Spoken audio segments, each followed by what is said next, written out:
How you doing, Queen? I'm doing well. Today, you are guest on the exclusive. Tell the people who you are and the things you've done and all of that. Okay, I'm Virginia Slim, also known as Queenie. I am a former employee of Deathrow Records, Ruthless Records. I'm also a recording artist, choreographer, dancer, songwriter, momager, producer. You name it, I've probably done it. Right. You right, did. Right. So you started off with Death Row and Ruthless. That was strange. I started at Ruthless first. You know what? They used to bully me too. It was like being the new kid at school when I got to Death Row, because everybody knew that you was from Ruthless. Yeah. They had to be a strange mix.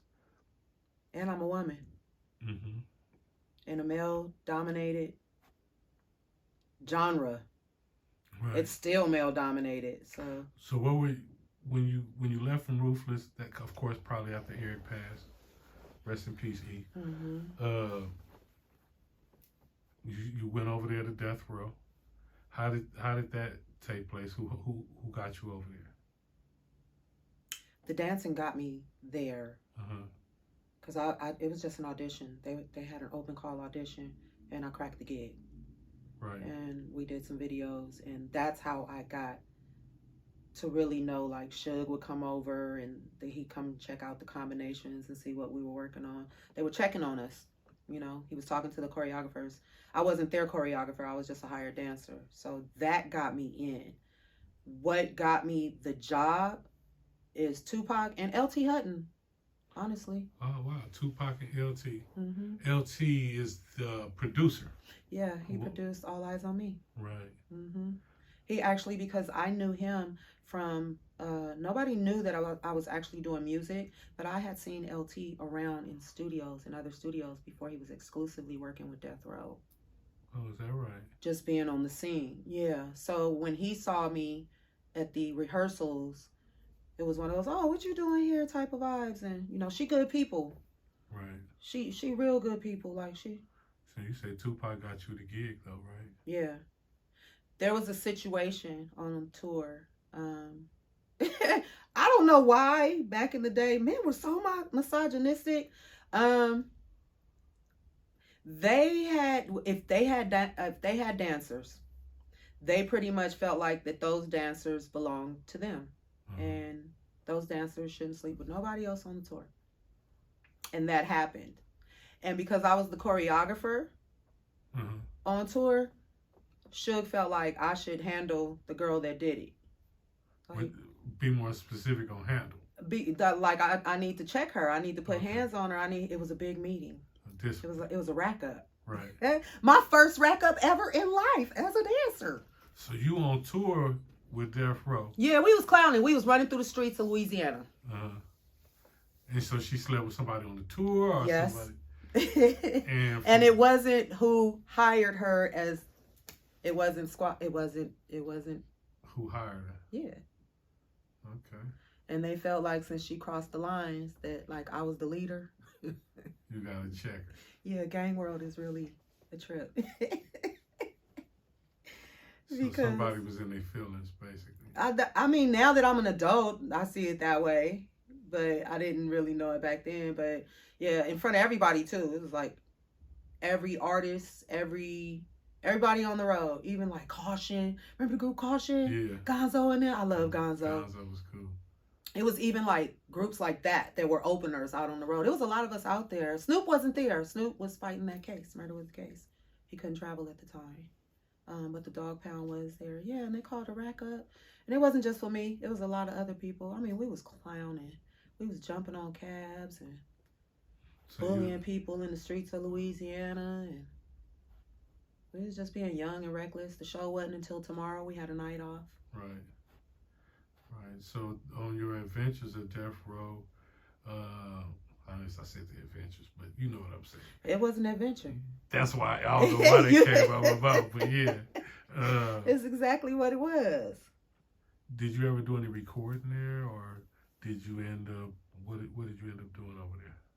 No, besides doing the song "Me and My Girlfriend" Uh-huh. from the Machiavelli album, no, I kept that separate. Right. I managed to keep that separate. Suge didn't actually find out that I was a recording artist until he was in prison for the I want to say it was a beatdown, but that's kind of what it was. The incident at the casino, Okay. basically. Right. Right, and he had to turn himself in. He didn't really. Were you find there out. that night? No. Okay, that's good. No, that's the last day I talked. That's the day I talked to Tupac. Yeah, before he left. I got you. Mhm. Yeah. I decided not to go. So you there at Death Row, and at some point along, you meet my homeboy. Who's your homeboy? Well, Eric. My son's father, Big Yes. Eric. Yeah, not met- Easy E. Not Easy E. We talking about Eric B. yes. I met Eric through Pac. Is that how you met Eric B? Tupac? Mm-hmm. How did that go? He called me getting on my nerves. Tupac called and he wanted some food and his order was just really ridiculous. And after he placed this really big order of like all the chicken from the restaurant that he wanted it from, he called back and was like, yeah, I need some fish plates. And I was like, some fish plates? And he was like, yeah, some fried fish or some steamed fish or some baked fish. He just kept talking about fish. And when he got there, somebody ate the damn fish plates. All the food came and it was in the back. And when he came with Eric B. He came with Big Daddy Kane. Melly Mel. Wow. Yeah, because Melly Mel was really buff. I hadn't seen him in a really long time. Yeah, it was like the hip hop greats. And he just, I don't know where they had been or where they were coming from, but he was coming to the studio to work on Machiavelli and he brought all of those people with him. He had Christopher Williams meet him there. Wow. And I used to be the night manager, assistant manager. We had a guy, Kevin Lewis, was the manager. Uh-huh. But me and another girl, Isis, she did the daytime and then I worked all through the night and it was really lit at night. Right. Most recording artists wanted that slot until the morning hours. So he came in with all of them. Wow, that's crazy. Yeah.